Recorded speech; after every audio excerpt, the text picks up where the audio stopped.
अगर दोस्तों आप अपने ही मोबाइल पे अपन लाइव मैच देखना चाहते हो तो आपने बिल्कुल सही वीडियो पे क्लिक कर दिया, क्योंकि मैं आपको जो एप्लीकेशन बताऊंगा उसको आप डाउनलोड करो और उससे आप बेतहाशा चैनल जो है वो देख सकते हैं। आज का आईपीएल लाइव मैच आप देख सकते हैं। तो किस तरह से आपने देखना वो मैं आपको बता देता हूँ, किस तरह से आपने देना, अपने स्टेप बाय स्टेप फॉलो करना और अपनी टीम का बताना है। जिस टीम को आप सपोर्ट करते हैं उसका कमेंट में बताएं और वीडियो अच्छी लगे वीडियो को लाइक करें, लाइक करके और आप अपनी स्क्रीन को आगे की तरफ थोड़ा सा कर दें, चैनल को सब्सक्राइब लाजमी करना, ठीक है। तो इसमें आपको बहुत सारे चैनल जो देखने को मिल जाते हैं, लेकिन आपने जो है WW TV जो है इस पर आपने क्लिक कर देना है, तो आप अपना लाइव मैच जो फुल HD क्वालिटी में देख सकते हैं। लेकिन एप्लीकेशन कौन सी है ये मैं आपको बताता हूँ।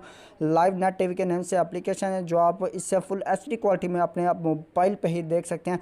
तो इसका इंटरफेस मैं आपको दिखा देता हूँ, उसका इंटरफेस भी आप देख लें। Guide for live net TV 2020 जो है ये आपको बता देता हूँ, ये है। और इसके डाउनलोडिंग जो है वो 100K प्लस के डाउनलोडिंग रेटिंग इसकी बहुत ज़्यादा फास्ट है। इसके अलावा भी बहुत सारी हैं, लेकिन जो बिल्कुल फुल HD क्वालिटी में वो आपको यही एप्लीकेशन मैं रेकमेंड करूँगा।